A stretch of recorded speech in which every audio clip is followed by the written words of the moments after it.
Shalom, shalom, chavrim. I'm Steve Ben-Nun. You're watching Israeli News Live, and I'm going to make sure real quick we don't have the echo before I get going here. Yep, everything is going good, Jana, and we are so happy to see everybody this evening.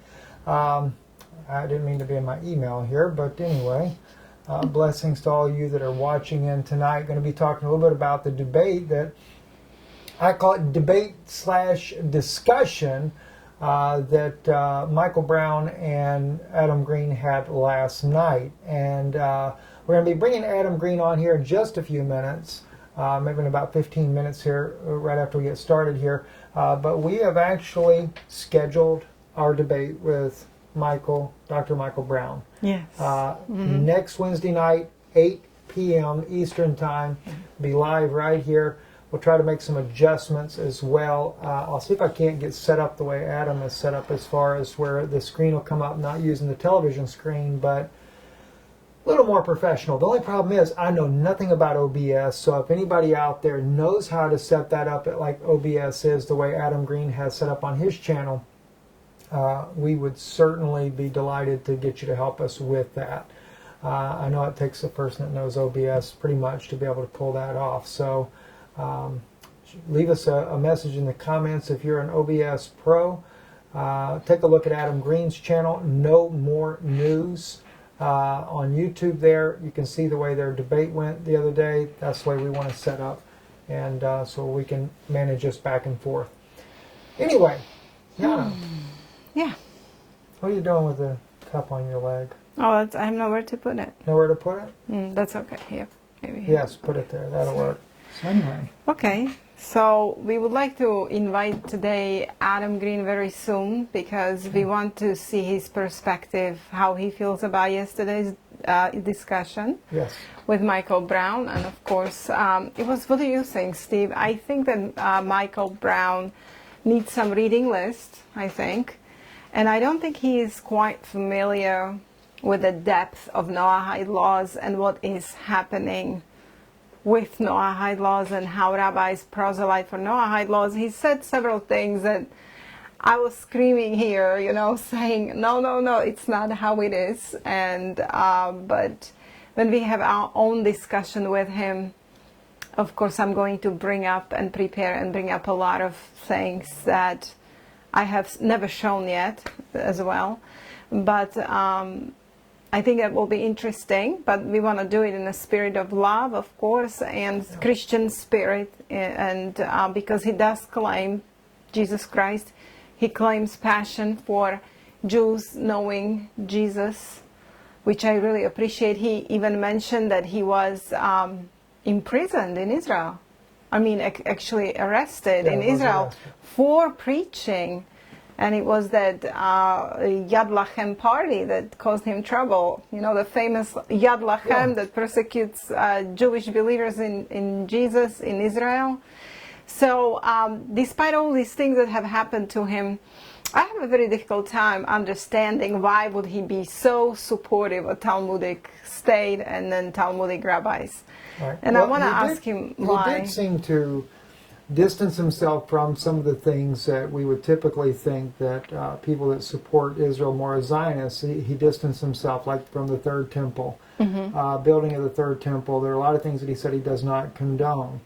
And as I watched this debate, I really kind of felt like that Michael just, even in his own admission, he didn't realize the seriousness of this particular subject, and that's why he made light of it in the first place. Yes, and we noticed that perhaps on advice of Adam Green, he has purchased several books that we have recommended. Adam recommended, the books such as a book by Ginsburg, Kabbalah for the Nations. This is an excellent book to read for him because I want to bring up position of the Gentiles within Judaism. This is very serious subject, very serious for me personally. I have trouble with that, and I want to confront them head on about this.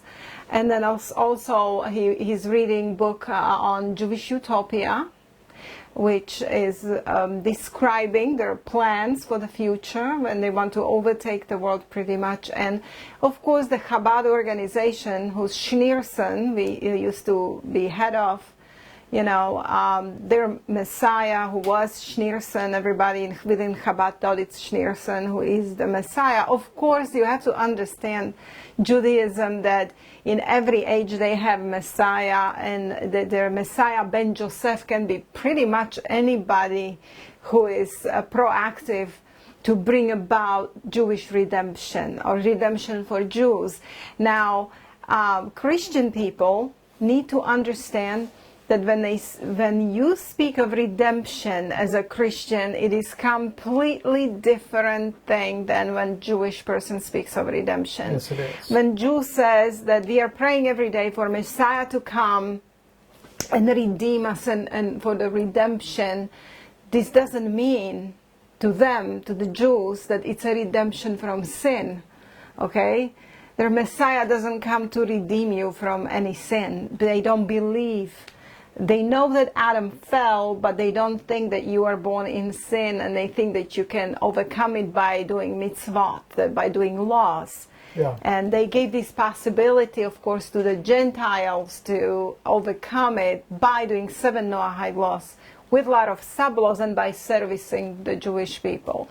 So this is basically Judaism. And sometimes when Jews speak of Messiah and redemption, Christians rejoice thinking that they're speaking of Jesus, and that's not what they're having in mind. That's not the case. That's not the case. So it's really important that we educate people about Judaism, and everybody should study Judaism to depth to understand what Judaism truly is, what they teach, because it is not Judeo-Christianity is a myth. It's definitely oxymoron statement.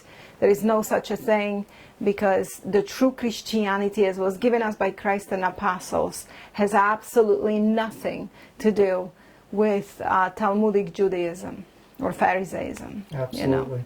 Well, after the debate took place last night, Tovia Singer, and let me say, maybe I'm wrong on the Oh no, he on did the it. date. He did it before. He did it before. Did it recently. But yes, oddly enough, here, Michael Brown is going into a debate over the Noahide laws, and still, even though he is conceding, okay, if there's a Jewish Antichrist, there's really going to be a real issue for Christians to have to be concerned about. And he says, I agree with that, if that's the narrative that plays out. All the while that debate's going on, the day before, Tovia Singer had done this video about the Noahide laws, and the people, the Christians, flocking to Israel, so excited over the Noahides. But then he talks about certain groups, I think he's kind of mentioning us there, that are in panic. Well, Tovia is actually on our Facebook page as a friend, and we've communicated with Tovia many, many times, and as I've said, I've always respected Tovia for the fact that he's honest, and he doesn't pull punches. I don't have to worry about him being an agent. I don't have to worry about Tovia being a liar as far as what he believes. He tells you what he believes, and he is no agent. He is clearly for Israel as a Jewish state, and he is looking for a Messiah, and is not Jesus Christ. And he wants to see the conversion of Noahides. He rejoices over it. In fact, let's start his video. In this particular video, Rabbi Tovia Singer's powerful lecture, Messianic Agent Noahides. Knows the numbers. Hundreds of thousands, maybe millions, we just don't know, of B'nai Noah, of people who are coming to the Jewish faith all over the world. It's an amazing thing. This never happened in history. There were always unique individuals like this, but it happened where they're flowing in with such numbers. It's really something completely shocking. And it's shocking because not only is it unprecedented, again, there were individuals in history, and of course, before the Torah was given, there were many individuals like this. But today now is the oddest time that people should be turning to the Jewish people should be grabbing our shirt, saying we want to be close to you. Why is today the other day? Because we should be radioactive. Okay. After what happened 70 years ago, people should say, yeah, a Jew over there, let's go over here. There's Jews over here, let's just stay as far away from them as possible. But they're coming. They're Okay, coming. I want to, for a moment, Pardon me? before we You can move stop on, this. to Okay, so as you see, I think he's speaking in Jerusalem. If I'm not mistaken, I might be mistaken, and I apologize if I am, but this is on Noahide conference, I think. And he's speaking of thousands, of hundreds of thousands of people that are coming and becoming Noahides, and he rejoices over the fact, he says it's a very special event in a history, it has never happened before, and they should be radioactive, and people should be coming to rabbis and grabbing the garment of a Jew, basically. So we can see how he rejoices over the fact. So this is what I don't understand, that this Noahide movement is growing. Later in the video, or maybe in another video, Steve, he's going to actually mention that 99% of Noahides are ex-evangelical Christians. Right. Now, how did this happen? This is like a brand new religion that came by proselyting of rabbis, by putting agents to Christian churches and Judaizing Christian churches, and being excited about everything Jewish, and people just studying Torah or Old Testament and putting kippahs on and wearing Jewish garments and being excited about Torah, and they don't even know how it all happened, that they forgot about Jesus, right? Exactly. And the next thing you know, you cannot be a Jew unless you convert to Judaism, which is a very difficult process. In fact, when you try to convert to Judaism, you will have 3 meetings with rabbis that will try to discourage you from it. They don't want Gentiles. Right. Okay? So the next step is to become Noahide. Okay? So, and of course, there is no B'nai Noach that believes Jesus Christ. I don't care what They have Michael to Brown will Jesus ever Christ. say.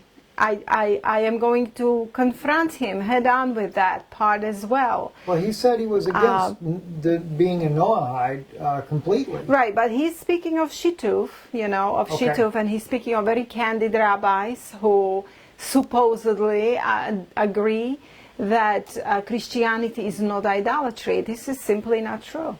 This is simply not true. And I will bring proofs, and there is such an idea as a Shituf, okay?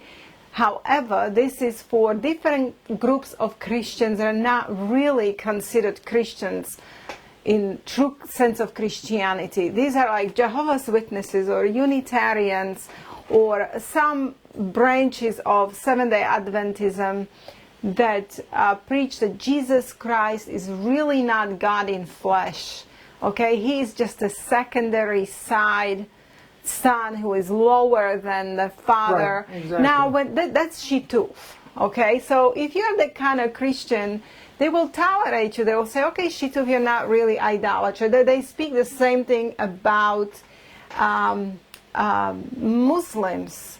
Okay, Muslims are Noahites to Jews because they worship Allah, and they say that Allah is the same God as God of Israel. Okay, and what do Muslims believe about Jesus? Well, Jesus is just a prophet. Okay, so when Michael Brown speaks about Shituf, he's definitely wrong on one thing. There is no Jew that will come to camera or maybe our show and tell me that if I believe Jesus Christ as the divine Son of God, God in flesh, God with us, Emmanuel, God with us, El Gibor. that I would not be considered idolater, and then I can be a righteous Gentile. No such a thing. So Mr. Brown is simply wrong on this, and I have to make it very clear. So, Absolutely. yes. Let's play this other part, and then when we do, if you want, we can go ahead and bring Yeah. Adam on after that. But this is very informative here, this 30-minute message here that is done by Tovia Singer. So they're all that. People are drawn to anything Jewish. But then among them, there is some variance.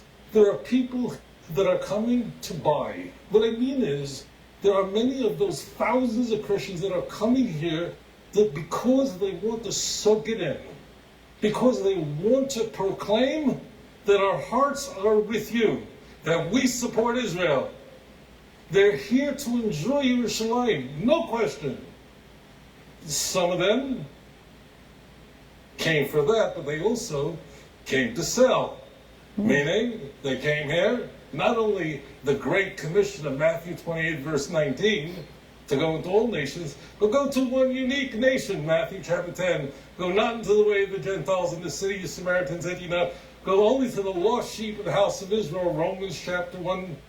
Many of you went to yeshiva, you know this. You see how they're laughing at Scripture? To the Jew first and then to the Greek. That means they're here.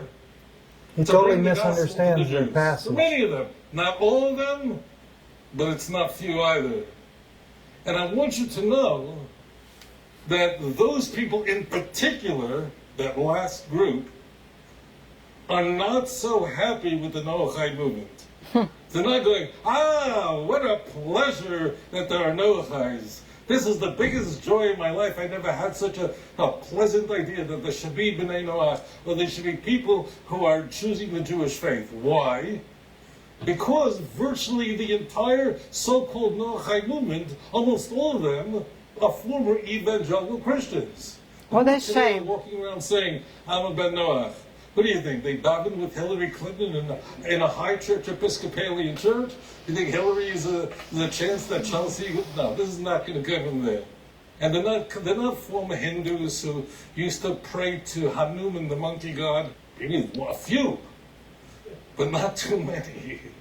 And they're not, generally speaking, they're not coming from the Greek Orthodox Church or any of the Orthodox churches. And they're generally not coming from the Roman Catholic Church, from the Western Church, from the Latin Church. Almost all of them are coming from the evangelical, conservative, born-again Christians. And these are people who have studied the Christian religion. They were originally drawn to the Messianic movement from their other churches they came from, whether they were Baptist or charismatic churches like the Assemblies of God. And then he knows, give a look, there's a Messianic movement. They're doing things Jewish, they're doing things in Hebrew. This is the way Jesus would have done it. And they get involved in the Messianic movement, but it doesn't take them too long. They are spiritually sensitive enough to figure out that there's no theological difference between what the Baptists believe and what the Messianic movement believes. There's no difference really between what a charismatic church like the Assemblies of God believes and what a Messianic congregation in Philadelphia called Kenai Nahara, what they believe. Usually if the name of the congregation sounds a little too Jewish, you should double check. So if you have them, it's called, Beth Abraham, you can't be sure, right? But if it's Zaygesund, it should be taken up. Okay. It's very, it's troubling because he's very happy. He's saying there are ex-evangelicals, the ones who are Noachites. That's like taking souls to hell. Exactly. And he's happy about it, right? He's describing how they were born-again Christians, but they figured it out, and they figured out they're in idolatry, and they slowly, become Noachites. That's sad to me. As he's happy, my heart is sinking down because I know how this happened.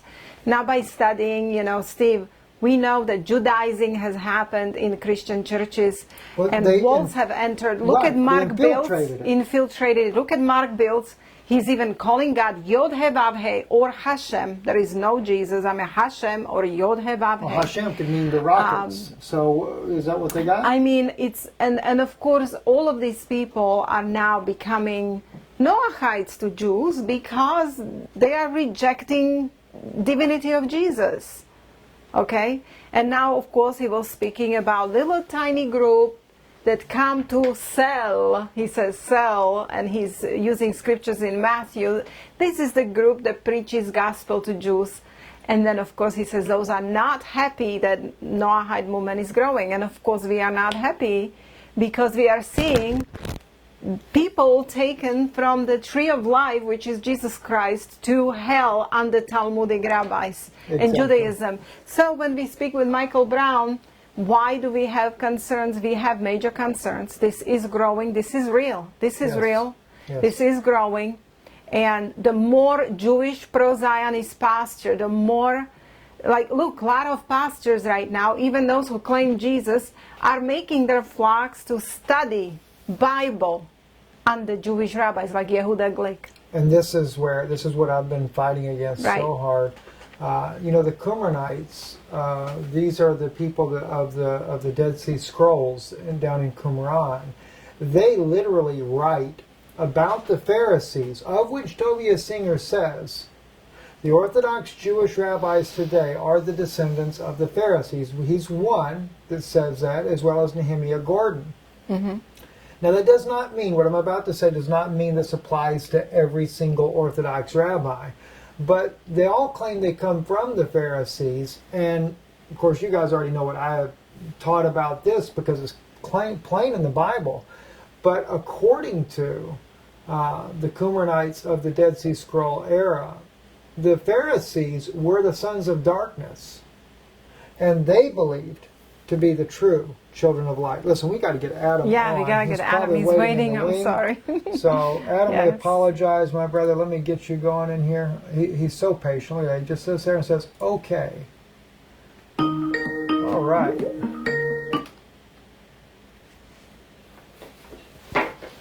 Hello. Hey, Hi, Adam. Adam. You are live, and you get to look at yourself on the screen, and everybody else gets to look at you on the screen because we're not as set up as you are. Well, you guys are doing awesome. I'm enjoying the show. This video of Tobias Singer is just perfect timing for what Dr. Brown needs to see that this is a growing movement and a serious concern. Yes. Well, Tovia Singer happens to be a friend of Dr. Brown's, but he's the one that I spoke about that Dr. Brown debated, and he really gave Tovia a run for his money. But Tovia normally obliterates every Christian there is in a debate. And so you can see why, though. He's a very smart guy. I'm pretty sure I saw Dr. Brown say that he debated Tobias once, but that he won't debate him again. I can believe that because I know there were some issues. They had some disagreements about the way the debate went afterwards. So we'll just have to wait to see how that goes. You went dark. And, That looks a little better, right? No? Yeah, Okay. it's good. Okay. So, Okay. but at any rate, everything it's just terrible. So anyway, Adam, what are your thoughts on yesterday's debate? And I would call this more kind of like interview. You really gave him a lot of time, and he could freely express himself. But I have not seen Michael to bring any valid proofs. When he was speaking of Jews or Jewish rabbis who are very candid, supposedly, and friendly to Christians. And they are saying that Gentiles are not really, the Gentile Christians are actually not idolaters, they're very candid and friendly. He didn't bring any video or a proof of a rabbi saying that it's okay to believe Jesus is God. I would like to see I would love for Dr. Brown to bring on a rabbi who is willing to say that yes, you can worship Jesus, you are not an idolater. The law of decapitation that will not apply to you in the world to come. I would like to see that. Yeah, me too, because all the videos that I've been seeing, they're saying that Christianity is idolatry, so it would be nice to see some examples. Exactly. Your chat is acting really weird. It's like repeating over and over again. Oh, really? Yeah, I've been noticing it while I was watching the rest of those clips. And you know what he said? He said that Israel was Tobias Singer in that clip. He said Israel is radioactive because of what happened 70 years ago, but the Christian evangelicals love us still. They don't care. And they're talking about, I guess, the takeover of Palestine. Is that what he was referring to 70 years ago? I don't know if he was referring to this or if he was referring to Holocaust. Like everybody supposedly hated Jews, and we are supposed to now say, like, go away from Jews because, the Jews, but instead there is this movement that everybody's flocking to them, And of course, we know, Adam, this is the result of infiltration of Christian churches and Judaizing of Christian churches through so-called pastors who are actually crypto rabbis, I believe. I mean, I cannot even imagine a pastor who believes Christ, Jesus Christ, as the divine Son of God and the Messiah, and who truly knows the foundation of the gospel, that would bring the flock to, Judaism or Noahidism. That's what Rabbi Yitzhak Ginsburg says to do, is get the leaders, the influential Christian leaders, basically to abandon their faiths and say that they were inherited a false heritage and that they all need to, turn their flocks to become Noahides. And then Tobias Singer just like bragging about it, saying 99%. It's just like we've been saying, they're turning them from Christians to hardcore Zionists, and then the next step is going to be Noahides. That's, it's a very slow process. I would say it took several decades, but it's a slow process. And unless as an individual person, you really personalize this Christ relationship and you yourself know foundation of gospel, it's very easy to go on with the flock, of what everybody else is doing. It became almost like it's like a fashion statement. Everything Jewish was popular. It's great to wear a kippah, or we are studying Torah now. And let me tell you an example. I have a good friend who is back with Jesus now, but she went for a little while into this Messianic movement, and from Messianic movement to Hebrew roots. And while she was in Hebrew roots, and of course, almost to the point of stopping belief that Jesus is divine. I mean, she was already pondering within herself, is Jesus really divine, or is he just a good Jewish rabbi? And as she came back to Christ, kind of to her senses, she told me, Jana, I did not read the New Testament while being in this movement. I did not even touch New Testament for about 6 or 7 years. It was all about just the Old Testament, see.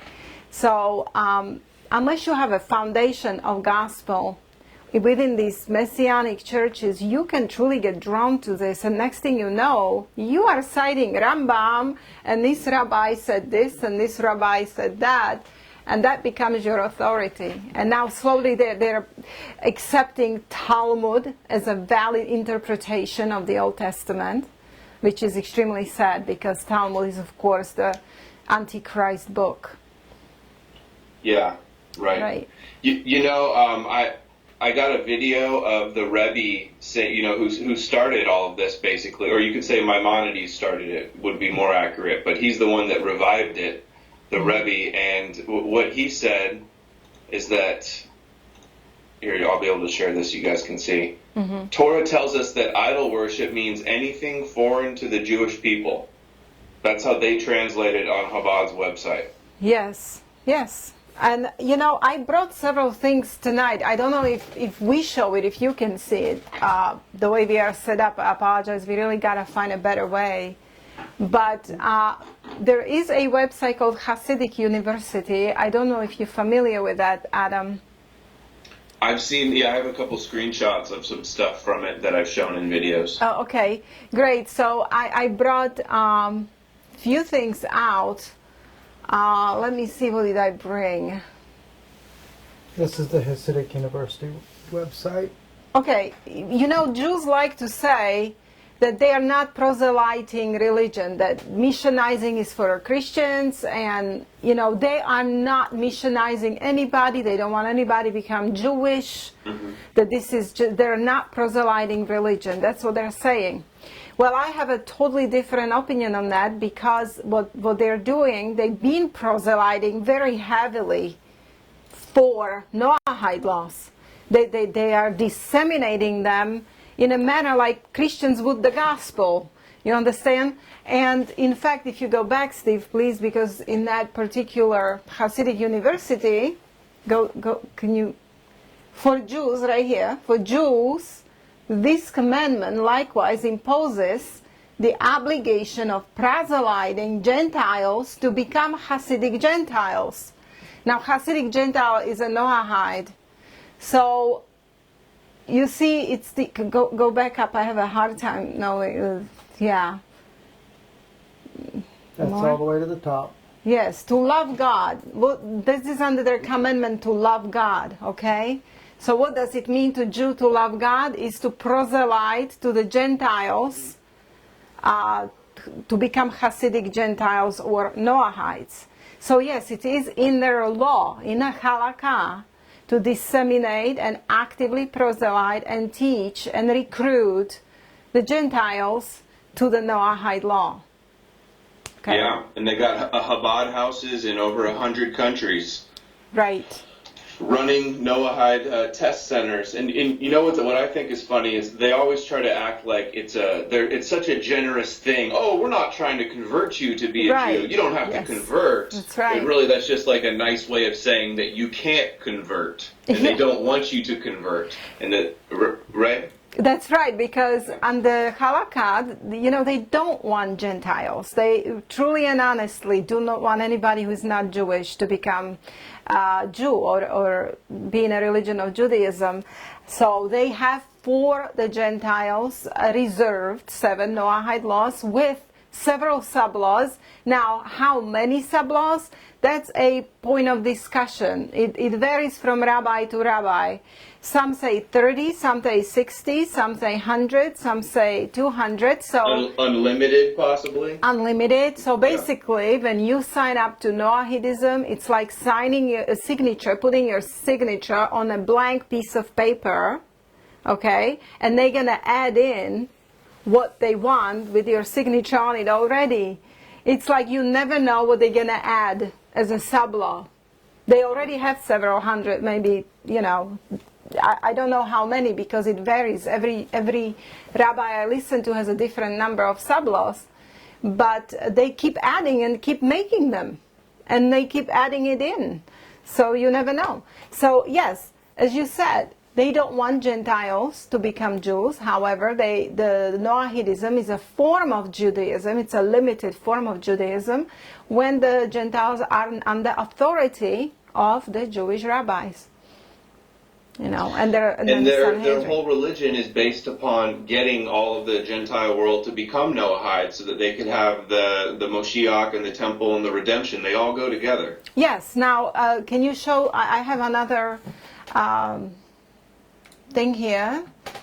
It's Which one are you looking for? it's about Messiah. 15 things, Messiah facts right here. You see 15 Moshiach facts every Jew should know. And if you go down, Stephen, because you are controlling the mouse, so I don't know which one it will be, but it's down, down, down, maybe. We pray, okay. Oh, I'm sorry, I apologize. Will be occupied by discovering God. Keep going down. The third temple will be built. The dead will be resurrected. The Jews will live in Holy Land. Keep going. You could probably do a Control F and then just do Noahide if that's what you're looking for. No, can you go down? It's good to read them all. Right here. Now, it's good to read them all. But number 11, there will be a perfect world in the Messianic age. Jews and Gentiles will live in peace and harmony. All Jews will adhere to 613 commandments, and the non-Jews will follow the 7 Noahide laws for all humanity. This is in their religion. This is their plan. This is given to them. I mean, if it goes by what they want, if we allow it to happen, they will force entire world to Noahidism. Yeah, I've got clips of the Rebbe giving speeches instructing everybody, like, this is the most important thing you got to do is to go out and push the 7 Noahides. Exactly. You have it ready? Can show? No, I don't have it. Oh, it's okay. It's okay. Exactly.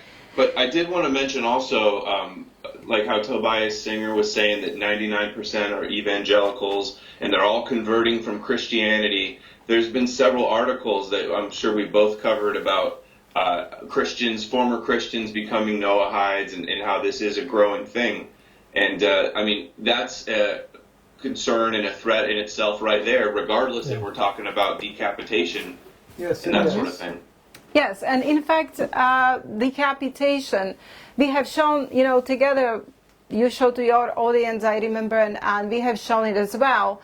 Rabbi Cohen with the United Nations on his website, noahide.org, I believe, right there is where he openly says decapitation is one of the form of punishment. It is under section of Courts of Justice, and it's openly on the website, but it's also on a Hasidic University. Steve, I think I prepared it, if you don't mind. I want to show people. The Hasidic University? Yes, and it will be death penalty. Let's see right here. Let me see. I don't know if this is it. Try the death penalty. That's the one I put in Oh, there. I'm right sorry. How There. many Hasidics do you And that have? does take right here on the death. Or is that what you wanted to look at? Was the death penalty? No, you can read that as well. What is this from? Okay, well, the death penalty. This is from myjewishlearning.com. Okay. And because the thing is, Dr. Brown was talking about that he was making it look like in the debate with Adam that during the, as he would put it, once the Messiah comes, everything, there's going to be, there will be a death penalty for the Jews that don't keep the commandments, just like it would be for the Noahites. Well, the problem with that, though, is that that's completely false. For one, there's no death in a true millennial reign, because it says nothing shall kill nor destroy in all of my holy mountains. So that's completely false. That's not even believing the gospel of Jesus Christ if you go that direction. But he did try to make it look like that for the Jew and for the Gentile, there would be the same types of punishment based on the same laws. Even though the Gentile gets a Noahide of 7 commandments, the Jew has harder, basically, is what kind of makes the way it look like. They've got the 10 commandments plus the 613 mitzvot, and there are the 613 laws, and so they're really in for a ride. Well, it's totally different, though, because for a Gentile, they only need one witness to put you to death. And if you break any of the 7 Noahide laws, even though they sound good, as we all know, there's all these over 600 sub-laws to the Noahide laws. And so therefore, you can get put to death very easily. I don't know how many hundreds. That's what I want to say, 600. I've heard that before. But anyway, Right. when it comes to the Jewish people, though, they have totally changed the Word of God. Yes, the Bible does say, the Torah does say that if, let's say for example, if someone kills one person, they're guilty of murder, that you'd have at least 2 witnesses, and then that other person, they're going to be found guilty of death and be put to death. Jew or no Jew, that's just the law, right? Based on Torah law. But according to since the rabbi has the right, according to their theology, to change anything that Moses ever wrote, they now have the death penalty in the Talmud. The rabbis of the Talmud discuss the legal. Let me kind of highlight a little bit of this real quick for you guys. The rabbis of the Talmud, let me make it bigger so you guys see it on the screen behind me there.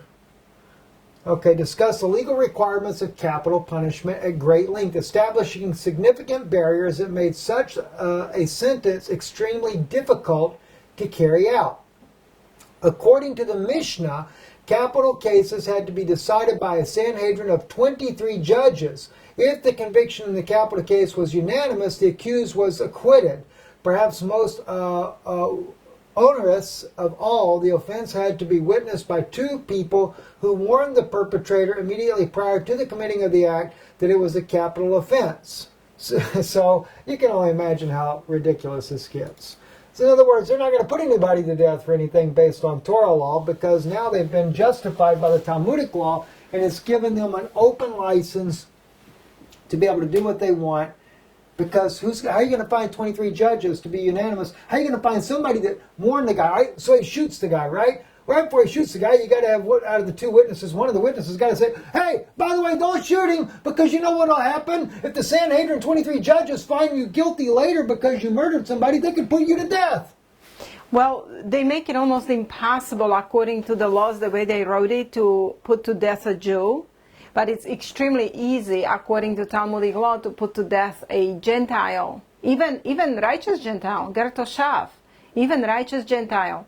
No Okay? warning, no nothing. There will be no warning, only one witness, and can be even a family member, which is totally prohibited for the Jews under, you know. That's right. Great grandma can come in there that can't see, that's got glasses with Coke bottles on the end and didn't wear them that night and say, yeah, no, I heard him shoot somebody out there. Yeah, he probably killed a guy. Put him to death. Well, or the children. Or the wife, or a spouse, or a husband. You know, no, because no testimony of a woman. So let's say husband can accuse a wife, or so basically the laws for the Gentiles are so rigid. It's so easy to put Gentiles to death. It's ridiculous, and that's something that Dr. Brown also said wrong, because he's making it look like the laws are equal. You know, that it's also for the Jews. Maybe the Jews, Dr. Brown if he didn't know anything about the Noahites, how serious that was, we'll give him benefit of the doubt at this point. Maybe he just doesn't know enough about Judaism. I don't know. I asked him if he's seen my videos on Noahides, and he said he hadn't, so he could be missing out on a lot of information. I don't know if he's watched your guys' videos, but it was amazing when he held up Jewish Utopia at the same time. Yes. As me, like, because if he hasn't seen my videos, because I've been covering it, I've been showing screenshots and stuff, and I've talked about it, but so I don't know how he had that on his desk, but that's a good thing, I suppose. Well, I have for him a whole reading list, so if he's willing to take it. This is the whole point. You know, I mean, I would love to see Dr. Brown come on our side, because we need more voices out there that can warn the people that, you know, and granted, Dr. Brown, you know, he talks about in your program, he talked about how that all the Jews that he knows, that he hangs out with, they don't discuss these things. Well, Dr. Brown, all the Jews I ever hung out with did talk about these things. You know, it's a big difference, because, you know, he's around, I guess, I don't know, maybe some of the Orthodox I don't think they spoke with you about Noahites per se, but they were... Oh no, we talked about enslaving the Gentiles. Right. We didn't say nothing about, I mean, when I would sit with Orthodox, I'm not talking about just rabbis, I'm talking about Orthodox Jews, good friends of mine. Right. I would go to a Chabad synagogue with these guys, right? And like any other terrible Orthodox Jew, you'd only go on the high holidays. All right, but nonetheless, we were friends all the time. We spent time together. Jana's been with me as well, not on these conversations. It's when the men get together. And you sit in there, and they would be telling me, Steve, they're going. Come on, they're going. Face the fact. They're supposed to be our slaves. They're supposed to serve us. Right. And they're just no more than a dog. Right. They would, all right? You know, that's how Jewish people, even, you know, let's say they're not rabbis, they're just basic people that you live with next door or whatever, but they are so brainwashed what it means to be a Jew. But I'm talking about doctors, lawyers. I'm talking about well-respected Orthodox Jews in the community. You know, I mean, I was so tied in with the Orthodox community because of business. And so therefore, because even though they knew that I was a believer in Yeshua, they looked at me as a Jew. I didn't try to convert them, so therefore I was their brother.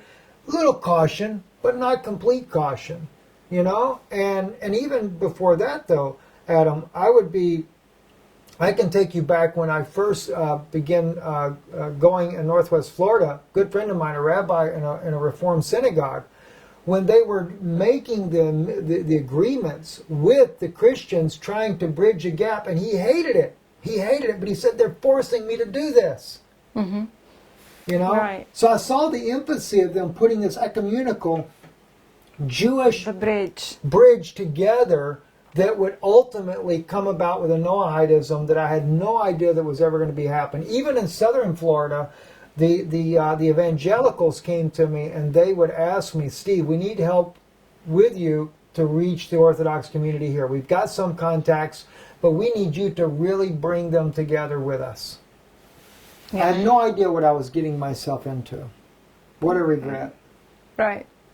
But I can't wait until you guys do a video with Dr. Brown, because it's kind of understandable. It all sounds really crazy, almost like a dystopian, like sci-fi prophecy movie or something. It does seem like a huge shift to have Christian leaders completely abandoning Christianity, and anybody that doesn't go along with it is going to get their head chopped off. It does sound a little crazy, but I mean, it is what is, Maimonides and talked about, and the Rebbe, and like everything we're talking about is true. Yes, I mean, these are facts that you actually use their own sources. I use their own sources, their own mouths. There is nothing I have made up or you have made up out of your own head. There is no hatred toward Jews. If they were normal people like anybody else, it's all fine. I mean, I have absolutely no desire to hate Jewish person other than I want him to be introduced to gospel of Christ, and then he has a freedom to choose. And if he refuses, I'm not going to be the one to behead him or do anything, because Jesus teaches us, Christians, to even love your enemies, right? I mean, look at this difference of these two religions. They talk about beheading and murdering and capital punishment and killing everybody who doesn't agree with them. That's in their books, in their law books. Now, look at the contrast. What true Christianity is, or if you're really a follower of Jesus Christ, he tells you, love your enemies. Okay? Do not kill. So we are totally no threat to these people. But on the other hand, whatever they accuse us of, all this anti-Semitism and everything they're accusing Christians of, they are guilty of themselves. They're guilty of themselves. So much of what they talk about is just about, and they debate in the Talmud, is just like how different Gentiles and Jews are. Like in, what is the book I read recently? You Gentiles by Maurice Samuels. It was a more secular writing of it, but this is what they're always about, is talking about the difference, and separate and different and chosen, and all of this sounds a little crazy, but it's when they, like I tried to say in the debate last night, that it's when they can pull it off that they'll be able to do it. When they're strong enough to actually carry it out. Well, let me show you something. Let me show you something. I think you're going to like this. Do you have something on that? Because I have something too. I got a clip, and it's in Shahak is one of the places that I read it. That's an excellent book. I mean, this is a must-read book, Shahak. Israel Shahak, bless him, because he's a Jew.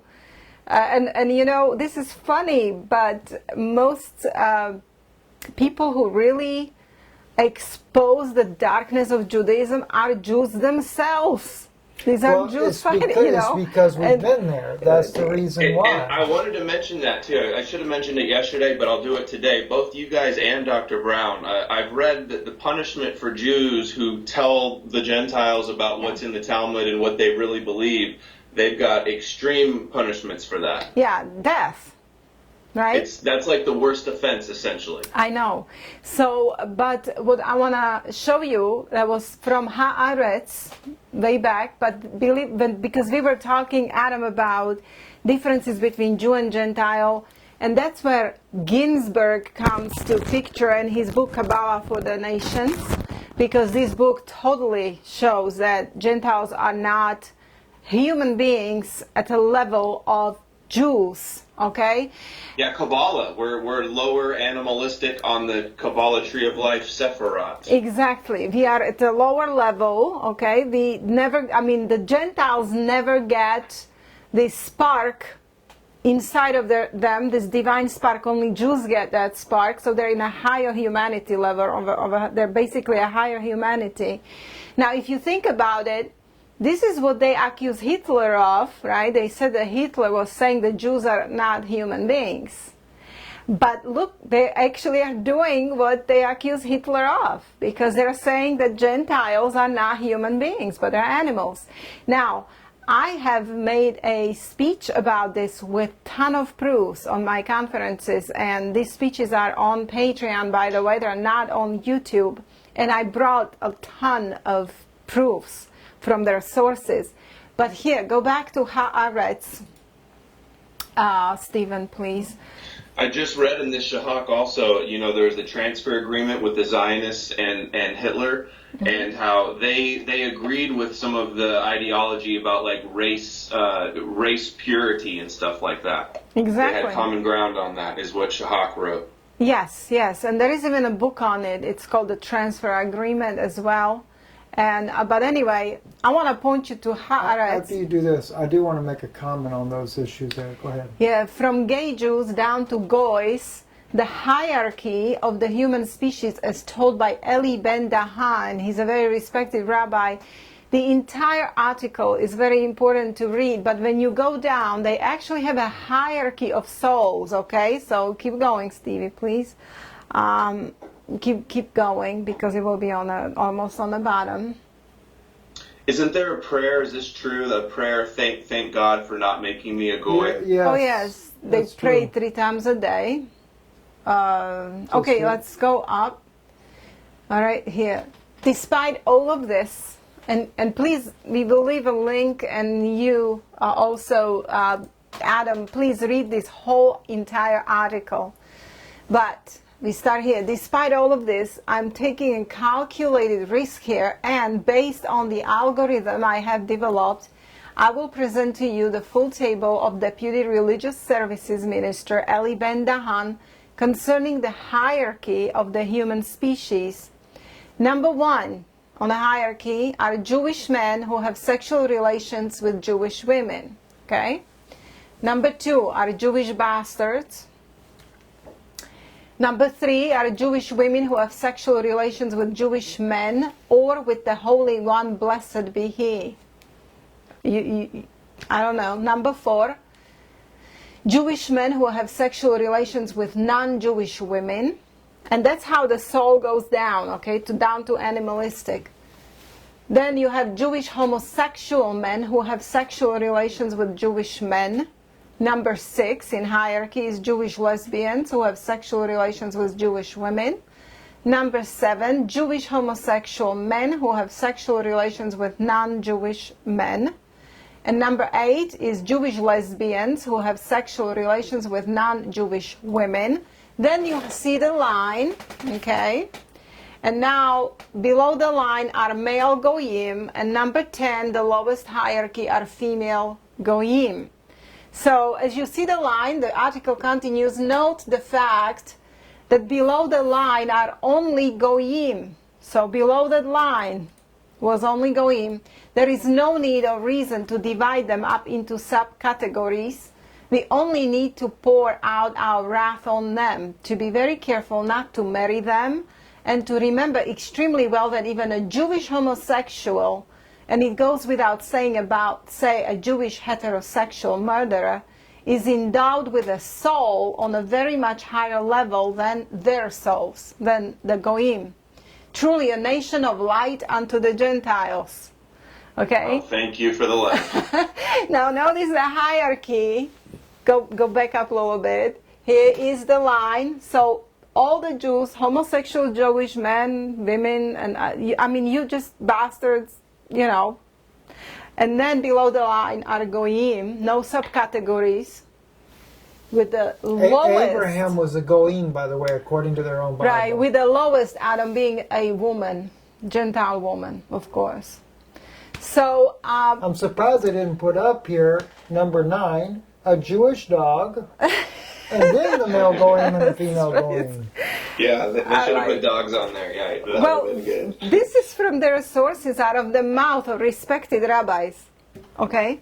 The things they come up with, they get together and they just debate about how much better they are. It's and then the groups like the ADL who works hand in hand with Israel, and Jonathan Greenblatt wears the Kabbalah bracelet. He's the one that shuts down anybody that talks about this stuff and calls you a supremacist and a anti-Semitic conspiracy theorist. Yeah, and then they create these holidays like 9th of Av for the Gentile Christians to have a day. I don't know if you are aware of this. They created a holiday for the Gentile Christians, new holiday, 9th of Av, where we are supposed to repent for anti-Semitism, for what happened to the temple? what happened to the 70 temple. AD. That's what the repentance was for. They for the ninth published a book. I wish I brought it downstairs, but they published a book on it, and they are writing out all the sins of Gentiles, Gentile Christians in particular, and there are over 200 sins, I'm not kidding you, that we are to repent for. Now, after you read this kind of information, that they have hierarchy of souls, than who the Goyim are, and Goyim are animals, and are publishing openly books about this. This is the highest level of supremacy and hatred I have ever encountered. Yeah. Yeah, interesting that they're making new holidays for the Gentiles because I've read and I have a clip I just watched of them saying that Gentiles can't have their own holidays. They can only do the ones that the rabbis tell them are okay. They can't, and it said in Kabbalah and Meditation of the Nations, they can't create their own holidays. That's strictly forbidden. You're right, and this is why. New World Order. Yeah, this is why they're against Christmas. And with all of this said here, I'm not saying Christmas is Jesus' birthday. It's not. It does have pagan holiday. It is a pagan holiday. It has pagan roots, but it is a Christian thing that Christians changed the pagan holiday and Christianized it. They made their own holiday and whatever. But like Easter. Right, Easter, all pagan. Okay, but who is behind getting Christmas out and getting Christ out of Christmas and Christmas away and putting menorah lights instead of Christmas tree everywhere? That's actually Jews, because yes, they go by this Talmudic law where Gentiles are not allowed to make themselves holidays, only the ones that rabbis approve. So yes, you're absolutely right, Adam, that's true. Now, I'd like to mention something here. When Dr. Brown was talking about because you had asked him, Adam, about, I forget exactly how you stated it, but about how does he feel about the Jews considering themselves the chosen people? Mm-hmm. And one thing that I have always tried to get across to people to understand is that there's really only two reasons that Israel was chosen, if we do the quotations on a chosen nation. That was to bring forth Christ. The Messiah is the only reason they were chosen. And in other words, it did not really make, as an Israelite people, that we were any better, because it was the worst people on the planet as far as our ways. And I mean, as Dr. Brown pointed out, that we were a stiff-necked people. Sure they were. In fact, Israel was the most idolatrous of all the nations when it came down to it. But there was one reason that they were chosen, and it was actually not so much chosen all the people, because look at Esau and Jacob. God loved one, hated the other one, all right? So let's it's kind of weird, right? But when we look back in Genesis, and there would be the woman's seed, that woman's seed means that God knew there was going to be one woman that will fix the mistake that was made by Eve. All Eve didn't sin willfully. She just doubted the Word of God. And because of that, sin got started. And then Adam, knowing what he did, just caused the whole thing to tumble down the hill. Right? So God was looking for one woman that would believe his word. And because God has that foreknowledge, he knew when Abraham come along, that little girl named Mary was going to be born through one of his children's children. Now the other purpose you could say Israel served, and that was to kill the Messiah, to offer him as a sacrifice. So not only would they have one woman that would believe God's word and not doubt it, but then they would have to play the bad guy as well. Well, it was always about the little tiny remnant that God always had, and that tiny remnant within this nation were the ones who were not in idolatry, who came out from Pharisees. They didn't participate in Pharisaism and so on. So the Pharisees are not and never were chosen. Okay, now that's what I was going to next. Yeah. Now we get into this other issue. All right? Now we talk about the Orthodox Jews of 2,000 years ago that they claim they're descendants of, And everybody's so proud of this. And yet the Qumranites from down at Qumran, the Dead Sea Scrolls, they called the Pharisees the sons of darkness. Yes. And all the Jews that were up there, sons of darkness. They hated them. And Ezra, in our own Bible, said that the Levites, when they were in Babylon, that they had mingled their seed. It wasn't the other Jews, or I shouldn't say the word Jews. Well, if you'd say what you want, but in other words, it wasn't the other Israelites that mingled their seeds. It was the priest. The ones that think they're so pious and holy today, they mingled their seed with a Nephilim race, not Babylonians, Hittites, Perizzites, Amorites, Jebusites, etc. And they caused a Nephilim race to be born.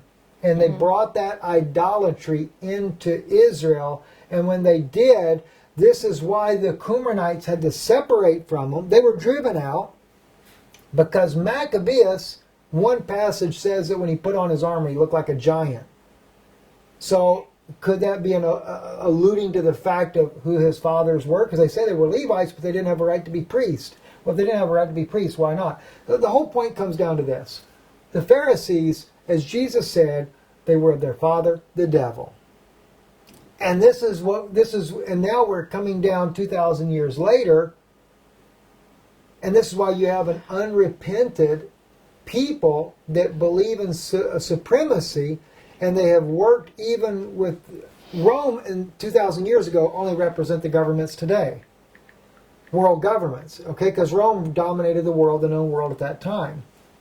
So in today's day, what are we dealing with? We are dealing with the world governments and the Orthodox rabbis of today, the Chabad movement specifically, are just like the Pharisees of 2,000 years ago, and they claim that they're descendants of them, and they're working with the world governments for domination of the world.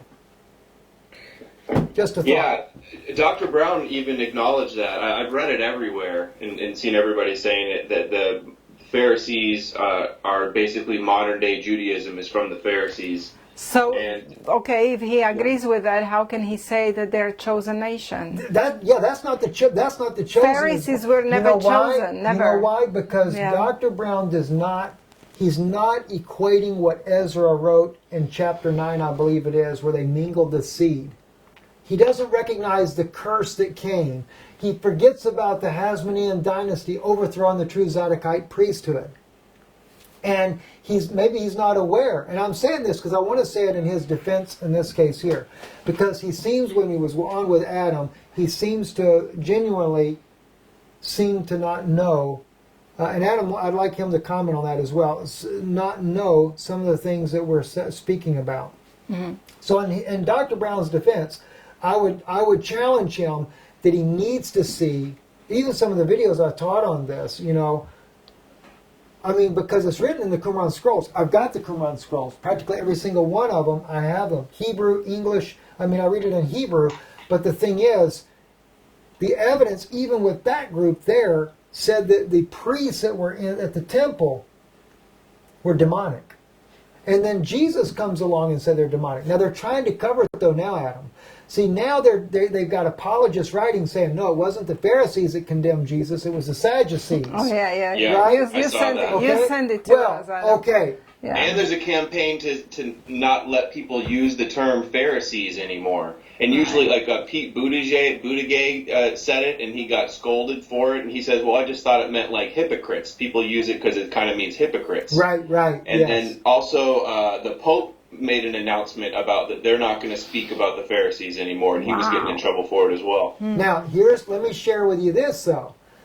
I saw when they did this, I did a video on it as well, and I took the Hebrew Matthew, so we have 28 fragments of the Hebrew Matthew, which is, it's some of the oldest manuscripts, and even Nehemiah Gordon, as a scholar of Hebrew, says that the nuances in Hebrew match the Hebrew Matthew better than the Greek does. You can't make it match in Greek, but you can make it match in the Hebrew Matthew.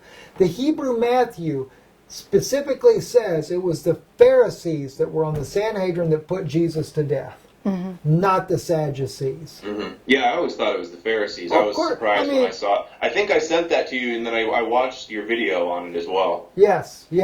So You know, something I wanted to mention. You were talking about the purpose of chosen. I was wondering if you guys have seen this. Let me share real quick. I got it blown up and ready. Okay. It's Churchill's in 1920 wrote Zionism versus Bolshevism, and look what he said here. It would almost seem as if the gospel of Christ and the gospel of Antichrist were destined to originate among the same people, and that this mystic and mysterious race had been chosen for the supreme manifestations both of the divine and the diabolical. Wow. But that seems to be true, Adam. very true. Yeah. That's very true. Very true. Because, Christ did come out of these people. And then here we go. And you know what else I just learned? I learned that that they say that the Gentiles were offered by God to be chosen first, and that the Jews were chosen last. Is that correct? Well, they're saying that when God offered the Torah, nobody wanted it. But that's rabbinic. It's not in a scripture. No, it's not that's a scriptural. Talmudic invention. I saw this guy say it on Joe Rogan's podcast. Yeah. He's a famous former Orthodox Jew. Do you know of him? Do you guys know of him? No. His name's Ari. He grew up Orthodox, but then he turned atheist, and he's a heavy drug user and a comedian. And he says it here if you want to hear it. Yes. Sure, go ahead, play it. So it's like, are we just looking for someone to attack? So in the Bible, in the Torah, there's this medrash, there's this like fable of, so God to choose, this is what they taught us in Yeshiva, to choose the Jews, it's unfair to have us as the chosen people, right? It's unfair to the other cultures. So there's this fable that says, God tried every other culture, let them live their entire existence, and then they died out, they killed each other off, never got to the Messiah age, and then died out. So one time he picked the Christians, one time he picked the Chinese, one time he picked the fucking Norwegians, one time he picked the Germans as his, like, this is my race, right? And every time it didn't work out. And one time in one of these things, and that's why they say maybe that's what the dinosaurs are. He gave them the world for a while, and it didn't work. Yeah. Okay, there you go. Yeah, it is a fable. It's from the Jewish fables and Talmudic. They have rabbis have a very good imagination. If you read Talmud, sometimes you cry and sometimes you laugh and sometimes you just don't know what to think about it. Things you find in the Talmud are unbelievable. But anyway, this is definitely not scriptural. But they are teaching that God offered Torah to every other nation that would refuse it, but that the Jewish people are the only people who accepted all these 613 laws upon Now, themselves. let me prove that wrong as well. Yes, that. Are you ready for this one, Adam? I'm going to show you that that's a lie as well. This is why Jesus had to come. When Moses is up there getting the Ten Commandments, he tells Israel to make ready. God's going to come down. Don't go at your wives. Wash your clothes. 3 days. You got to stay clean, pure. He wants to come down and talk to you face to face. Right? Mm-hmm. And so God is coming down, and when God comes down, all the Israelites, that's all 12 tribes, not the Jews, all 12 tribes, all Israelites, all the Hebrews, they freaked out, they panicked, and they said to Moses, let God not speak. We don't want to hear nothing he's got to say. Just you, Moses. Whatever you say, we'll hear you. We don't want to hear anything he's got to say. They got scared. They rejected hearing God. And then God told Moses, he said, no problem. I'm going to raise up a prophet just like you, Moses. And everything he says, they are to hear. And if they don't hear it, they're going to be cut off. All right? So they couldn't handle God coming down in his own presence. They rejected God's commandment that day. And in fact, when Moses goes back up on the mount, what do? They get themselves a golden calf and they start worshiping Moloch, the devil instead. All right? Now, that was a question that I wanted to ask. I had a few things that I wanted to ask you instead that I didn't get to last night. And the Star of David or the Seal of Solomon, where you think that comes from. I wanted to ask him that. And but, do you believe the Star of Renfram, the Tabernacle of Moloch, you think that's where it originates? Well, that's a difficult one for us because there is a lot of ancient artifacts, whether or not it come from there. Originally, when I did the study on Moloch, now this, keep in mind, I was more pro-Zionist at the time. So I haven't gone back and researched it to really say, okay, was I wrong on that? Was I correct on that? But everything on Remphan on the Star of Molech was an 8-pointed star, not a 6-pointed star. I have found in the some of the writings of the Nag Hammadi writings, they talk about a 6-pointed star that appeared at Christ's birth, as far as the light that appeared. Now, there again, that's the Nag Hammadi writings. These are to be the writings that were written by copies of writings of Christians early on, but I can't really say. I don't know. It's supposedly a seal of Solomon, and it's occultic, and I believe it is. Yeah. And they think he was the first Freemason as well. Yes. Right. Solomon? Right. Well, he went.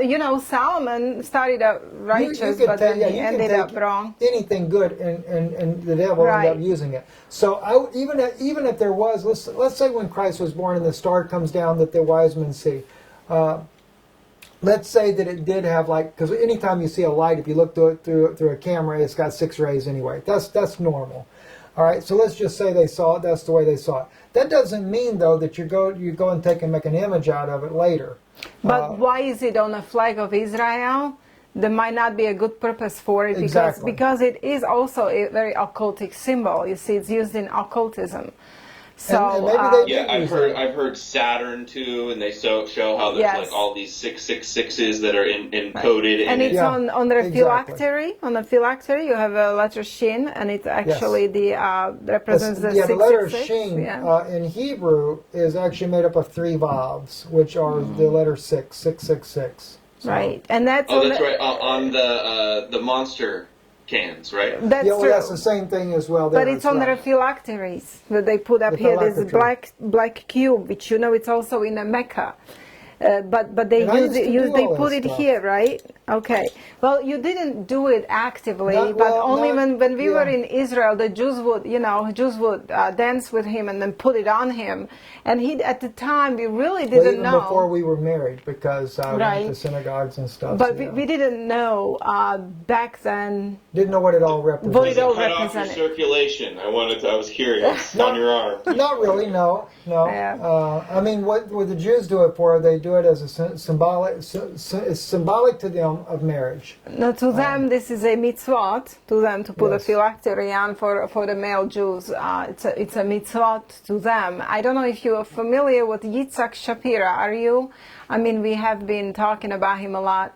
Yeah, the kosher pig. Which comes back to Dr. Brown, believe it or not, because he wrote Kosher Pig, Yitzhak Shapira did, where he wrote that Jesus, or equated Jesus to this angel. Michael?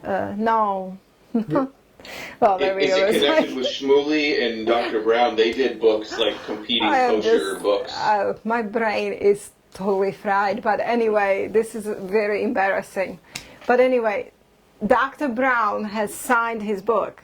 He endorsed his book. Okay, yeah, endorsed. Okay, he endorsed his book. The book you're talking about. Well, no, the book, Kosher Pig by Yitzhak Shapira.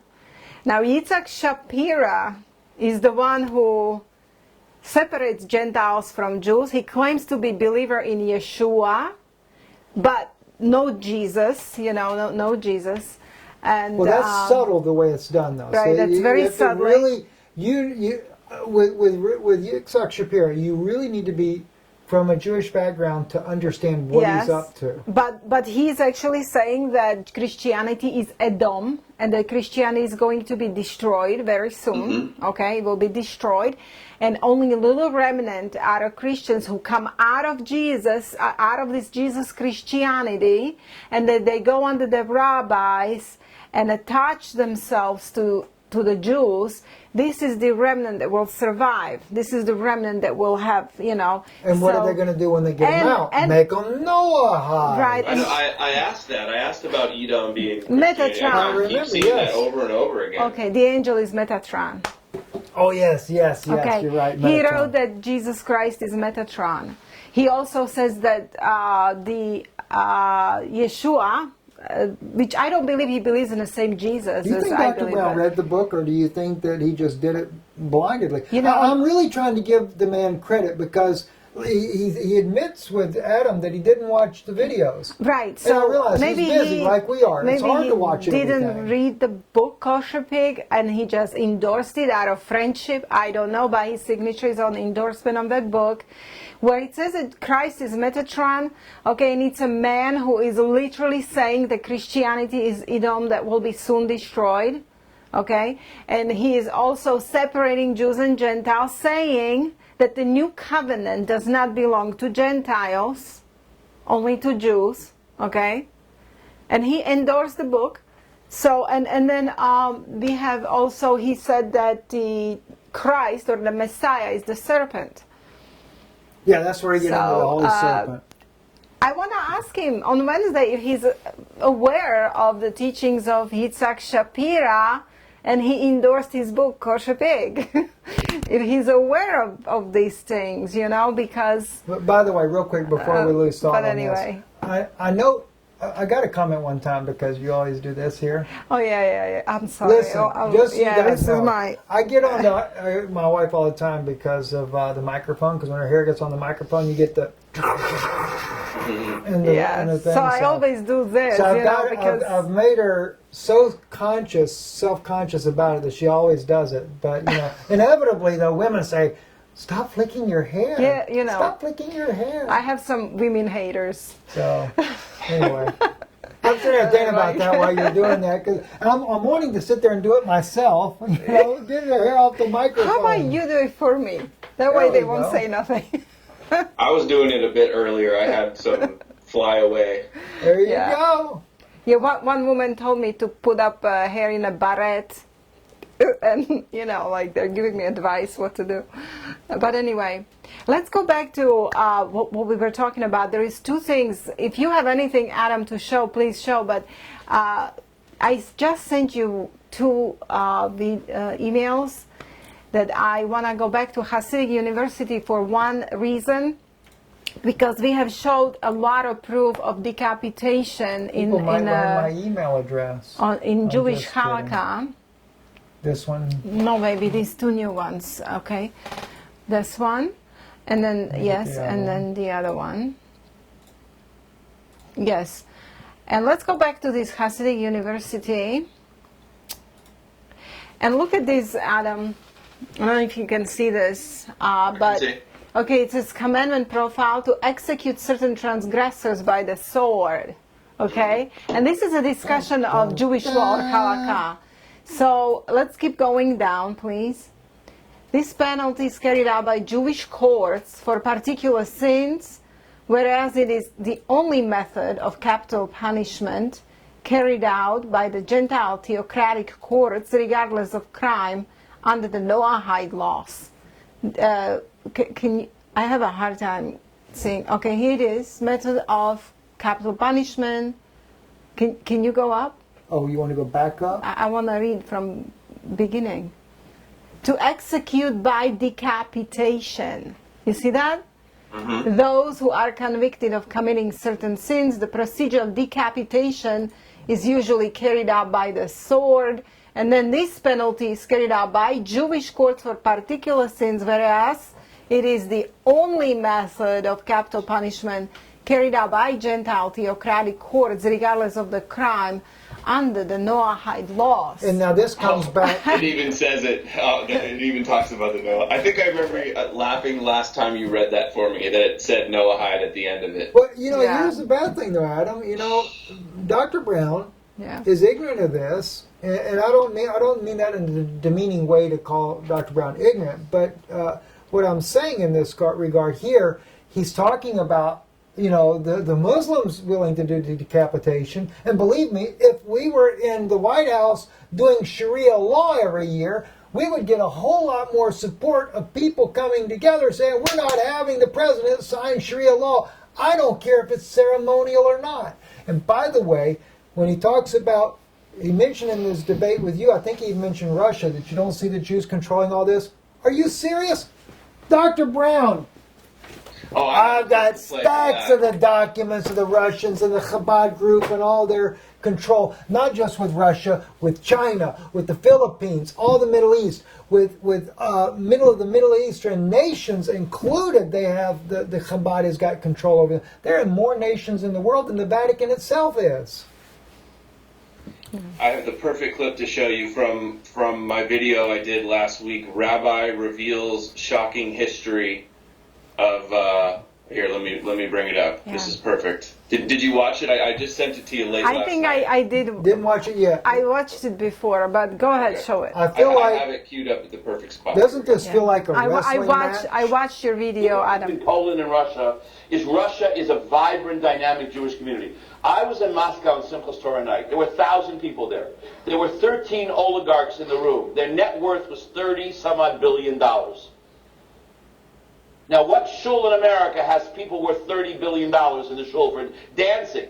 At 3:30, at 4, so we were dancing till 11 o'clock, and then we had a break, and then we had the dancing again. At 3 o'clock in the morning, we went on the street, and at 3:30, 4 o'clock in the morning, I'm walking home with Rabbi Lazar.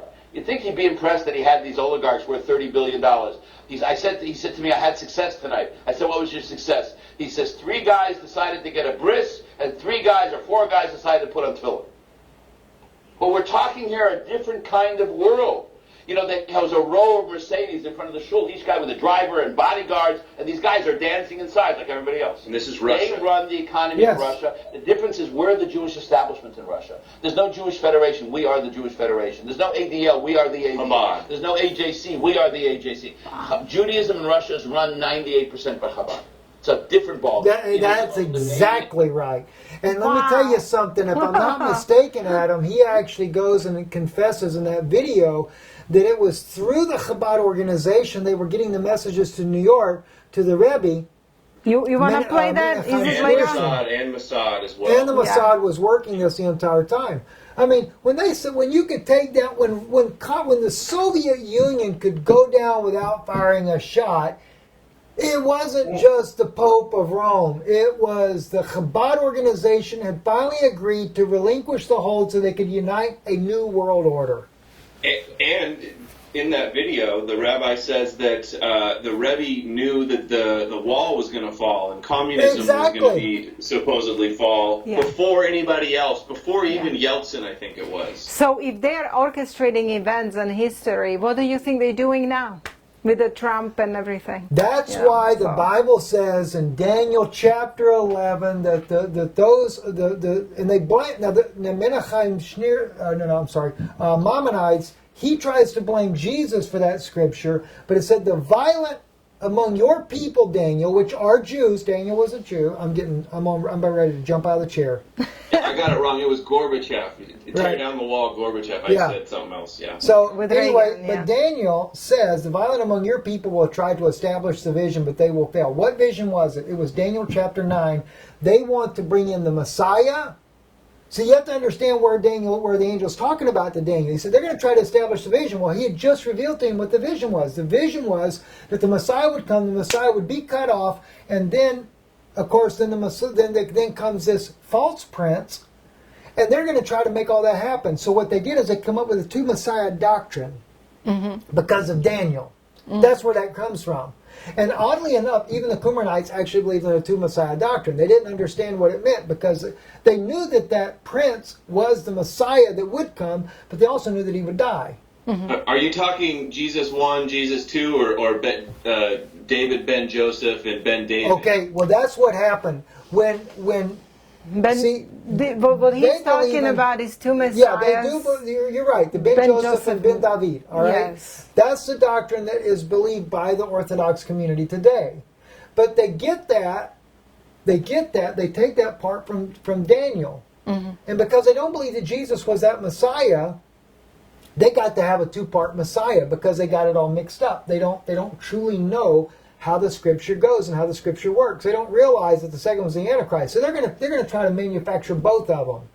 That's why in their conquering the world, they have to make certain events transpire. Even this part about right now, the Saudis, I don't know if you guys know this or not yet, the Saudis are making peace with the Houthis right now.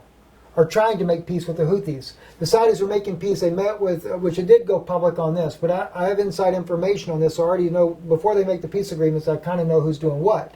So the Saudi prince got in touch with the Houthis. They're trying to make peace with them. They're trying to make peace with the Iranians. And, of course, now with Syria. Now the Saudis are trying to make peace with Syria. Why? Because the Saudis are crypto-Pharisees that are running the nation down there. So they wage the war when they need them to wage the war, and when they need them to make peace, they make peace. And this is what's happening even in Russia with all the different countries, China. And as I was told by one of their agents in Israel, don't say anything about the Chinese. Don't say anything bad about them, Steve. They're going to be the next world superpower that's going to carry out our commands. Right, they're going to use China. But, you know, I used to live in the country when it was a Cold War. You know, when 20 years Jana lived under communism. Took over, they completely demolished Christian nation of Russia, killed the nation, killed their culture and history, and brought in communism. And, you know, I wish I'm going to send you a video of a Jew who admits that communism is a Jewish movement. He admits it on the camera. I've read so many quotes and seen so many people say that. I like the way Dennis Prager says it. He says even when they're communists, it's secular messianism. That's his explanation why so many Jews are liberals and socialist communists, Marxists. Right. And so it's like they still have this desire for a world communist utopia, and then the dialectic with Zionism, it's like when you have the two together, that's what Reed writes about in The Controversy of Zion, Douglas Reed, that dialectic. Well, this is what I've been told, Adam, that they're bringing to America. This is from Israeli intelligence people that have shared that with me. They're bringing communism to this nation. He said they're going to bring your nation down. They're going to genocide your people. He said stay away from the FEMA camps. They're going to do a false war here. They're going to act like they're going to do EMP or a limited nuclear strike by Russia to cause chaos. He said they're going to let you kill each other off with your own bullets so you run out of bullets. And he said then we're going to take and overthrow your nation and genocide you. That's from Israeli intelligence officers. I don't want to make predictions and be wrong, but you guys heard about the video I did in the conspiracy about November 3rd, right? No, I did not know about this. We missed that one. Oh, it's my most popular video I've had in like at least 6 months, maybe a year. Is that the one about Washington State or something? Yeah, Seattle. Okay, yes, November. yes. There's a theory that there's going to be like another 9/11 there because of codes in the media and yes, I saw that. Predictions on the cover of the Rothschild-owned Economist. So I don't think anything's going to happen because I don't want to be one of those guys that makes predictions. But I looked into it, and some people find it interesting. Wow. It's worth bringing out. There's nothing wrong with doing that. And anyway. I think you did it the right way, you know, because I'm the same way. I don't like to make predictions. All I do is I share with people the intelligence that I get, which, by the way, today we were in a meeting before we came here, and I can't say who the person is, but we know there's a major internal problem in Lebanon right now, and they are locking up all their doors. It is an internal war within the country. So we're always getting intelligence, and if the people only knew, some of the people we know that we get this from, we're not talking about. I have to leave that alone. This is something else that I wanted to bring up, and I completely forgot it last night for Brown. So let me share it with you guys. It is here. Let's go. We got to make sure we greet Dr. Brown, because you know if he's not watching this live, he will watch it. So God bless you, Dr. Brown. We do appreciate a lot of what you said in the debate last night. I will say that. We do appreciate a lot. The secret life of a Satanist. Yeah, we found some common ground, and it was a good first open of the discussion. Yes, it was. It was. Yeah. So this is what I want to talk about. Okay. This is the authorized biography of the son of the America's or the world's most famous modern-day Satanist, Anton LaVey. So the son of Anton LaVey, his authorized biography, The Secret Life of a Satanist. And this is what it says. Shortly after the Satanic Bible came out, I met with Asaf Dayan, actor son of Israel's legendary defense minister, Moshe Dayan. This guy, Yeah, I know you're with talking with the about. patch. Yes. Wow. And it says, he was glowing about the book. So the son of the top military leader in the Six-Day War for Israel loved the Satanic Bible. He agreed with everything in it. He said it was exactly the philosophy they practiced, were forced to practice in modern Israel. Oh my gosh. He extended an invitation for me to stay at his family home in Tel Aviv whenever I wished. This is unreal. But listen, oh my God. But you know what it goes with, Steve? Do you have it here? When they admit that they actually Which book? Hashem, they worship Satan. Yeah, Judaism that's true. worships Well, this is Satan. the whole thing about they mingle their seed. And then they're bringing down Pharisees. the serpent. And this is what they are now writing in books. Joel Baxt is writing Which the book book do I by need to bring out? Gaon de Vilna. I don't know if you have it here, Steve. You Just didn't tell know. me which one you're looking for. I might have it. I got the Divine Josephic Code. Messiah, Metatron. And guess what? They're saying Metatron, is that Messiah. And Yitzhak Shapira speaks of Metatron as a Messiah. And Michael Brown endorsed the book. Well, this is what, it's confusing. But anyway, I guess I can ask him later. Oh yeah, so, and then in 1912, New York You don't Times, have it Solomon's here. I don't Temple have it. scheme of Freemasons and Jews on rebuilding. And then there's this video of this Freemason saying that he worships Lucifer.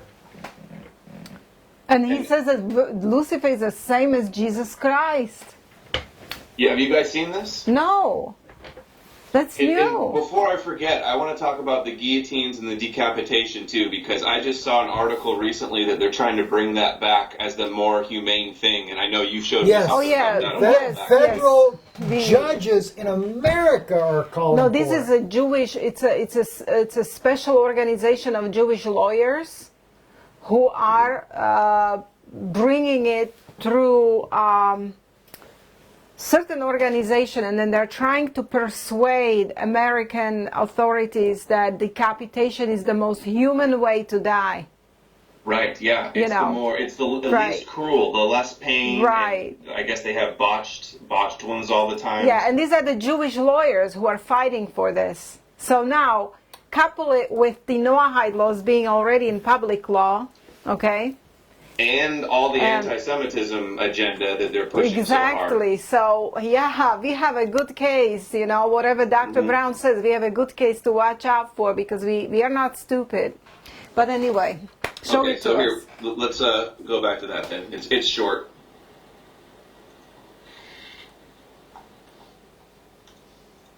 Just that, sir. Okay. I'm a Christian, sir. I'm pure and virtuous and wholesome and innocent. How can you say anything about me? Sir, you need to be born again. I am born again. Now, did you just say that you are Lucifer? I am Lucifer. Okay, define Lucifer for me.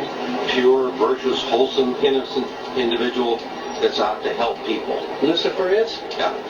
Say that again. Lucifer is a pure, holy, Virtuous. virtuous. Now, is he the Lucifer that God created?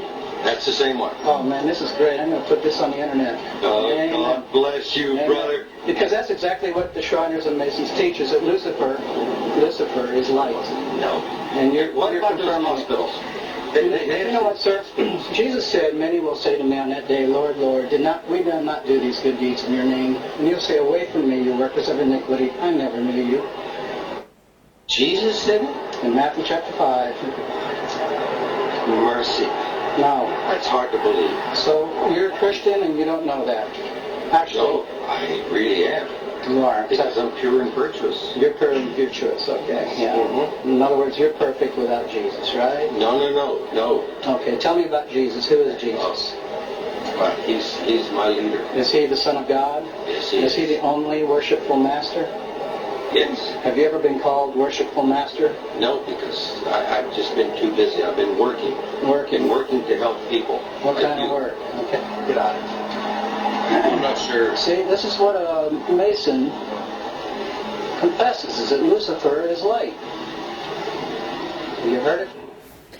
Well, Adam, the whole Right. thing is, what a lot of people are not aware of is that And what is it? Is it Rabbi Friedman? Is that the one that actually, in his writings there, he talks about the holy serpent? The holy serpent? Laitman. Laitman. Laitman. Sorry. Yeah, Rabbi Laitman. Rabbi Laitman. Right. And you can see it. Go to Laitman.com, and you can look in there all the time. He clearly writes in there that the serpent was actually the good guy in the garden, and he was the one that liberated Adam and Eve from the garden. Otherwise, they'd have been stuck there. But these are Freemasons, and Freemasons are actually admitted Noahites. Yeah. He's the Kabbalah. Laitman is the Kabbalah rabbi. Yes. Yes, and the 21st degree Mason is a Noahide. They're not all Noahites. It's the 21st degree Mason is a Noahide, and they are to wear their dress is to be solid black with a black hood over their face. They have a sash around them, and their motto is with the sword. So they're execution. They are actually considered to be, and they actually are considered to be judges and executioners. So therefore, the Freemasons that are going to bring out I think that. Steve had video about it where he brought their writings. Bam! You know. I feel like we're in a wrestling match. Tag. I haven't seen stuff like that since I was a kid. With me? Well, yeah, next, okay, we tag Adam. It's his time to go take down the devil. Oh my God. I cannot believe that. Moshe Dayan, he is considered a hero of Israel in the 6 Days War. And he likes Satanic Bible.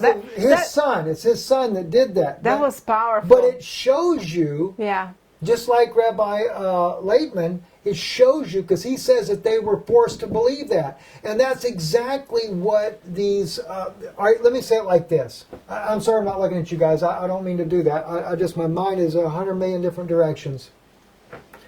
If this guy... If Moshe Dayan's son is saying that this is what they were forced to believe, and he's reading a satanic Bible, and I just shared with you, not only do we have Jesus saying that the Pharisees were the children of the devil, all right, and that they're the seed of serpents, but Ezra, in chapter 9 of Ezra, he says that the Levites and the priests and the leaders of Israel, when they were in captivity in Babylon, they mingled the holy seed with the peoples of the lands, and then he names it, the Perizzite, Jebusite, Hittite, Amorite. Those were the very peoples that were in Israel that they made a covenant with when God told them to destroy them, because they were Nephilim, they were giants, and they corrupted their race. So they corrupted their race, and they brought that Nephilim, which is a fallen angel bloodline, in, which, to make more sense about it, Adam, a fallen angel would be Satan's own children. Yeah, I was looking up how Morning Star is referred to Lucifer and to Jesus, and I just thinking that Churchill quote about how, both come from both. There was also an episode of House of Cards, the real famous HBO show, and they were reading angry tweets, threatening tweets to the president, and one of them was, "The president is a Jew. She is the Antichrist." So it's like they're putting that idea out there even more. And then also the Kabbalah link between it all. Freemasonry is built on Kabbalah. Oh yeah. Exactly. Yes. Well, the Freemasons, when I did the video about that, I went back and because I forget why I was studying on that issue there. In the mid 1800s, the Jesuits infiltrated. And I'm not saying that the Masons were right to begin with, but they intentionally went into the organization, and they began to rewrite the laws of Freemasonry. This is where we got the Noahide law for the 21st degree Mason. It was because of the Jewish infiltration in London, specifically in England. They had infiltrated there, and I read the history on what they did and how they did it. And then, of course, they just moved down through time, and they finally overtook everything there. So it is a Jesuit organization. Well, I just watched a documentary, a new one on Amazon Prime, I think, called The Illuminati, something brand new about the Illuminati, and they say that, like I've always heard, that they infiltrated Masonry, the highest levels, but I think he also said that they infiltrated the Jesuits as well. And they did was just infiltrated everything. Well, think about David Icke, hold on, let me finish that thought. David Icke thinks that the Sabbateans are connected with Rothschilds and Adam Weishaupt of the Illuminati, so that would kind of tie in with the whole thing. Mm-hmm. And then Rothschilds created Israel, right? Well, you know, Eastern Russian Ashkenazis. Rothschilds, right? Rothschilds as well, yeah. Jesuits in the Catholic Church are that you have to be Jewish in order. You have to have a Jewish bloodline to be a Jesuit priest to begin with. And if you look, like all these different books that have come out, I know Charlotte was the one that I actually used to publish the book that she wrote. Actually, it's an audio transcript many years ago. And in this book here, Charlotte was a nun from the 50s that escaped the cloistered convent. And they talk about all the rapes of the nuns. And then you just recently got a new book that I started reading about the rapes of these little nuns. And I've always wondered if it wasn't, if they didn't intentionally, because these girls being Gentiles, if they were not, it's enough perversion that was going on in the cloistered convent, still goes on to this day. In America as well, all over the world. Mexico, it exposed those convents, and they found the lime pits where they would throw the bodies of the babies that the nuns would give birth to because they couldn't let the child live. Wow. Things like that. We are far away from our subject now. Yeah. But anyway. I just noticed Atlantean Gardens in the chat as well. He's also wrote a book on the Frank Sabbatean Frankists with 1666. So good to see him in here. Absolutely. Very nice. Listen, Adam, do you have anything? I sent you email, and I have, when Dr. Brown was doing a debate with Boteach, his, Jewish friend Boteach, who is a Chabad Jew, who is anti-New Testament, anti-Christian, anti-Christianity. And I didn't understand yesterday, you have brought up a point that he said he wants to change or retranslate certain passages in the New Testament, but he kind of denied it. Can you please bring it up, Steve? I sent it to you. Okay. I want to read what he said. It would be point number Dr. 6. Brown did originally, in his own proposal, had, point number 6. You need me to bring up the email? No. It's oh, you already have it there. Which one am I looking for again? I don't know where you put it. What was? Hey, Stephen, did you see when Robert Zephyr put you in his video about showing his book? Sabbateans, I don't think he ever watched it. He didn't have time. You sent it to him? Oh. Yeah, he featured you in one of his videos. Yes, I think I did look at that one. Okay, can you go down? All right. This is Dr. Brown wrote this article, and then go down, please. He says in here. Baby, can you keep going? Oh, I thought you. I'm waiting for you to tell me. No, he has like several points how he's going to debate. Yes, I didn't want to go too fast. Okay, now. You looking for improved translations? Yes, I want to see what he said. Can you go back up? Oh yes. He said he wanted to change where it says Jews to Judeans. I think was the translation that he needed improvement. Let's read it together, Adam. In light of the horrible history of Christian anti-Semitism, it is imperative that we support improved translations that will make. Let me pull it back up. Sorry, I'm just trying to make it bigger.